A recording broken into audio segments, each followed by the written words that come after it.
guys, welcome back to Pop Culture with Pat. Today I'm going to be talking about a new animated series that just recently hit Netflix, Blue-Eyed Samurai. It made me a monster. You have murder in your eyes. He deserves to die. So Blue-Eyed Samurai is an animated series on Netflix that follows Mizu, a mixed-race master of the sword, on a quest for vengeance. She not only has to disguise her gender, she also conceals the color of her eyes as well. The show is set in 17th century Japan when foreigners weren't allowed into the country, and those with white features like Mizu's eyes were considered demon bastards. And the series was created by husband and wife team Michael Green and Amber Nozumi. I hope I'm pronouncing that right. So I had no clue about this series until recently when I had stumbled across the trailer just before the series had premiered on Netflix, and I was just instantly hooked. Watching the thing, the animation, it looked beautiful, and I thought the story sounded really interesting, and where Netflix not too long ago just put out another animated series on their network called Arcane. If you guys are familiar with that, I did a review for it when it came out. But after they just did that, I was like, okay, I'm going to give this a chance, I'm going to check it out. And holy shit, guys, this is one of my favorite projects of the year for both film and TV series. And so like I said, you have our main character named Mizu, who's traveling across the land, determined to get vengeance for what happened to her. And along the way, she runs into a number of different characters that she's trying to get information from.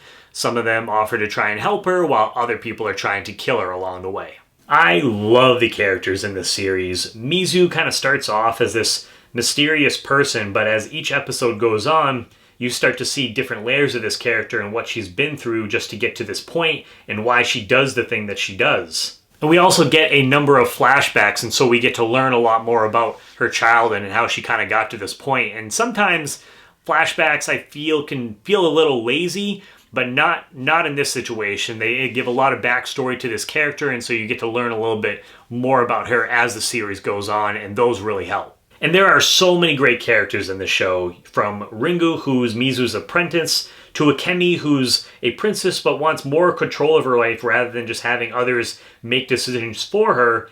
And then you have Tigan, who might be one of my favorites of the show. He kind of starts off like a dick. No, I mean, he pretty much is a dick when you first meet the character, but he has a really nice arc. So by the end of the season, he actually ended up becoming one of my favorite characters. And then you also have the sword maker, who takes Mizu in under his wing, shows her how to make swords, and also kind of serves as a mentor to her as well. And you also have a menacing villain here in Fowler, which you get to kind of see little bits of pieces here and there throughout the series, but when Mizu finally comes face one-to-one with this character, you're like, okay, I believe that this guy is a threat, and our main character could possibly die in trying to take him down. And I love that the series pulls no punches either. When it comes to the violence and the gore, you get plenty of that throughout the series. You get fingers getting cut off, throats getting slashed. Blue-Eyed Samurai does not hold back when it comes to that stuff. So if that's your thing, you're going to get plenty of that in this series. Not only that, but this show definitely earns its R or mature rating, whatever you would want to say for a Netflix series. It definitely earns that rating because you have plenty of violence, language. There's also nudity. You pretty much see it all, and a lot of our characters, you'll spend a good amount of time in brothels is all that I'll say. So yeah, this show, it definitely earns its mature rating for sure. And something else that I really appreciated in this series that I kind of hinted at a little bit ago was just that the stakes in the series, you actually feel like anything can happen because Mizu is almost fully expecting and willing to die in order to complete her mission, and so you never know what's going to happen. So that itself definitely kept me on the edge of my seat with every single episode, especially when you got into some of these fights, because you're like, I don't know anything about these characters. She could get killed off in episode 2 for all I know. And while Mizu kicks her fair share of ass, she definitely takes a beating throughout this series too. So while it's cool to see her killing bad guys and doing all this stuff, it isn't easy for her, and so that just makes, I think, the experience more rewarding, because it's like you don't just feel like, oh yeah, this character has plot armor and nothing bad's gonna happen to her. You just don't know. And while when we first meet Mizu, we see her as the sword master that she now is, the series does a good job of showing exactly how she got to that point, and that it took a while for her to get there. She didn't just wake up one day and she was just instantly good at this, which, again, I just really appreciated that. So I really enjoyed that we got to see not only that development, but other aspects of her character through the use of flashbacks throughout the show. And I will just say to you guys, episode 5, probably, it's one of my favorites, if not my favorite episode of the whole series. And once you guys see it, I think you'll see why. And as far as the animation goes, this show looks absolutely gorgeous. Like I said, that was one of the things that caught my eye when I watched the trailer. I was instantly hooked with the animation. So everything from when you get the fight scenes with Mizu, but even when just Mizu and Ringo are traveling across the land, that stuff looked great as well.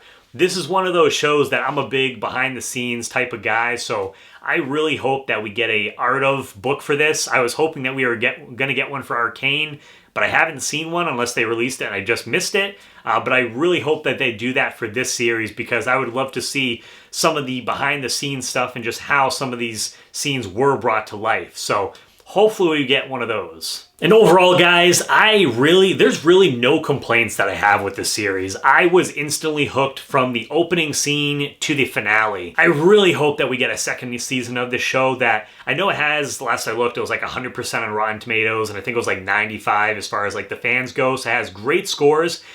Myself personally, I just haven't heard a lot of people in my circle talking about it. So maybe it is actually doing well. I just haven't heard too many other people around me talking about the show. And so that's why I wanted to kind of do this review. Just one, because I love the series or the first season.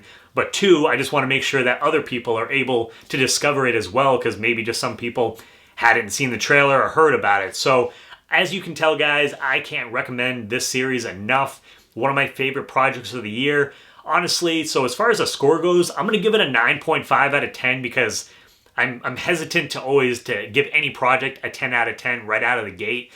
But honestly, for me, I feel like this could be one of those shows, specifically this first season, that could actually end up getting bumped up to a 10 out of 10 for me. That's how much I enjoyed it. I'm going to be watching it again soon.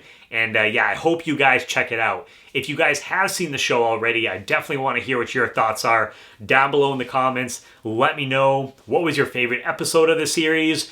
Who's your favorite character of the series? And if you guys haven't seen the show, is this something that you are going to check out now? So let me know down below in the comments. As always, guys, if you are new to the channel, please hit that subscribe button as well as the bell button next to it. That way you get notifications for all my new videos. Give this video a thumbs up. And as always, please make sure to check back for more Pop Culture with Pat.